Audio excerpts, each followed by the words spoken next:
Hi, I'm Canna Girl. And the Medicated Queen. And this is the 411 on 420. Hey y'all, how you doing? Hey, what's up? Hi.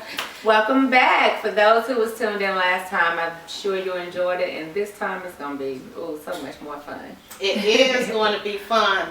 So much is happening in the cannabis industry. Oh my gosh, it's really moving. And it's like, it's kind of, I'm kind of excited on one hand, but then on the other hand, I'm kind of sad because I met this lady here in Georgia, and she has glaucoma, and so she uses the marijuana for her glaucoma, and it gives her relief. Yes. She's afraid of losing her job. Really? Yes. So there's such a stigma attached to using marijuana that even though she's using the medical marijuana, her doctor recommended it to her. And she's using it, but she's using it in secret because she doesn't want her job to find out for fear of losing her job. Wow, no, that's crazy. Right. That's really crazy. And at the same time, I mean, has she tried any other alternate drugs besides the medical marijuana? So she has some doctor-prescribed eye drops, but the problem with the eye drops is that the eye drops burn her eyes, right? She gets the same relief using the marijuana and don't have to deal with burnt eyes. Okay. Wow. You know what I'm saying? That's crazy. Yeah. That's crazy you said that. And I was just sitting here looking at this, and it says that people are still reluctant to come forward about using medicinal marijuana. A lot of people use it. Yeah, a lot of people use it for medicinal reasons. I'm just blown away. I'm blown out of the water because, you know, I'm open about it because I live my life out loud, and this is what I do, and I got interested in this industry, and I'm in it. Exactly. And so I talk to people about it, and I'm shocked and surprised when people say, "Can I talk to you about that?"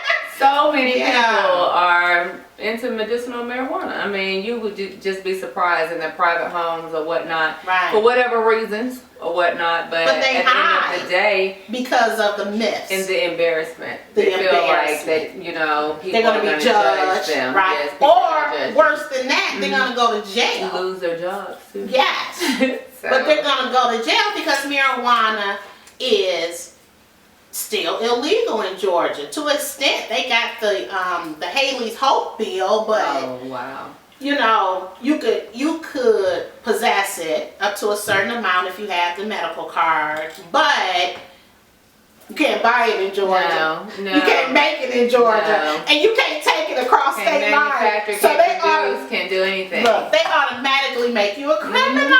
Yes, I was just watching a little girl and her mother on. You know, they've been really in Georgia. They've really been pushing it strong. It's like on the news almost every day. Right. And this lady was talking about her daughter, and her daughter is ADD, but it's like a really serious case of ADD, you know, and she said the medicines have her just so, you know, down and, you know, just not herself. Not active, can't play kickball, not good at sports anymore and things like that.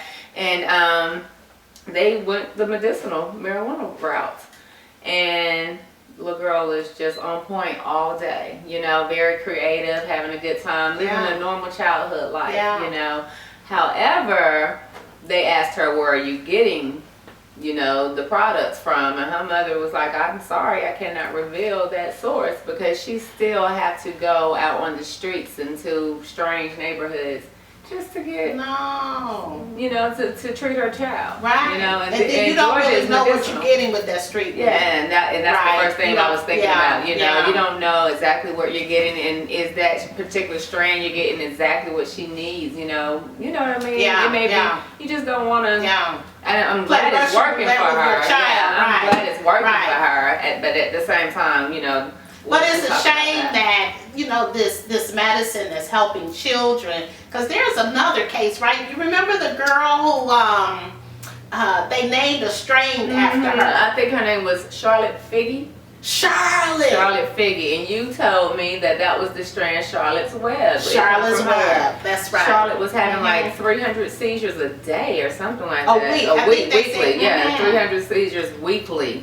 And once she began to do the medicinal marijuana, they went down to like 2 or 3 a month. Yeah, 2 or 3 a month. Yes. And the first time they ever tried the medicinal, she didn't have a seizure for 7 days. 7 days straight. For 7 days, and she's only 3 years old at the time when this was going on. 3 years old. And her parents went to some growers in Colorado, and they put together a low THC. Plus CBD strain, and they called it Charlotte's Web, and it's helping epileptic children to reduce their seizures. That's wonderful. That's awesome. That is wonderful. That's awesome. And she got a strain after her, Charlotte's Web. Yeah. I think it was the Stanley Brothers or something like that. Stanley Brothers, right. The growers that came up with that strain. People are leaving their home state and moving to, families picking up themselves up and moving to Colorado because they want to get the medical marijuana for their children. Exactly. You know, mom gonna do anything for her baby. Anything. Pack up and move to a strange place you know nothing about. Only thing you know is that I'm gonna watch my child be a child. Yes. Help my baby. Yes. So I love it all day, all day.